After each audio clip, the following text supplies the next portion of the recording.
Hey, what's going on, everybody? Super Trucker Tim here today, and I wanted to talk to you about how to safely swap trailers and tractor sets, and to do it in the right order to avoid any kind of an injury. So to get right into it, to start off, first and most important step, check your brakes. Make sure those brakes are pulled out and they're locked. And then check it and check it again. Come out. Now disengage your glad hands. Very important, okay guys, because when the glad hands are disengaged, that trailer is not going to roll. You also want to pull your sockets and your pigtails and make sure you memorize where your ports are, and I'll get into why in a bit. But for right now, we're going to unplug everything, because it is possible to pull away with your tractor and pull lines. I've done it. We've all done it. We've all broken lines. Next, you want to go to your landing gear. Now your landing gear has two different speeds.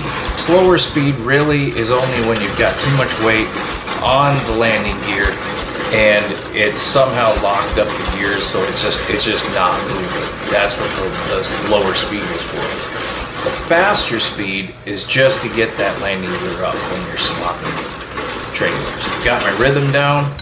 Bam, you can get pretty fast, guys, at lowering that landing gear. Now leave a space about an inch, because the next time you go under that trailer, the tractor fifth wheel will lift that landing gear up and leave a space between the asphalt and the landing gear. That'll make it much easier to go through the motions to raise and lower your gear. So we can see that our fifth wheel latch is open. We're ready to pull out. Okay, we've pulled out. Now we've swapped tractors.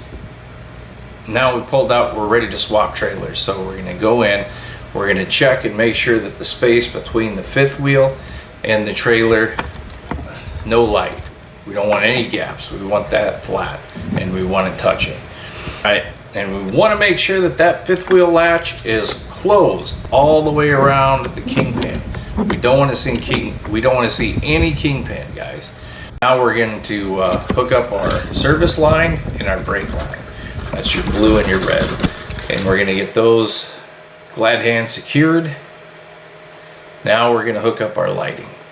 And we're going to memorize where those ports are. Remember, guys, what port corresponds with what pigtail. But here's why I wanted you to memorize where the ports were, guys, because now we're going to do it in the dark. Same thing. We're going to lock the trailer brakes. We're going to go out. A little more difficult. We're removing our glad hands.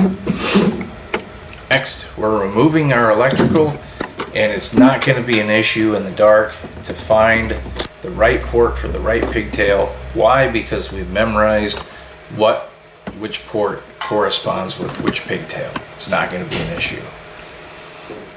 In the dark, bam, we're in our rhythm. Landing gear secured. We know what speed is located where on our landing gear. Not an issue. This whole thing's going to go smoothly.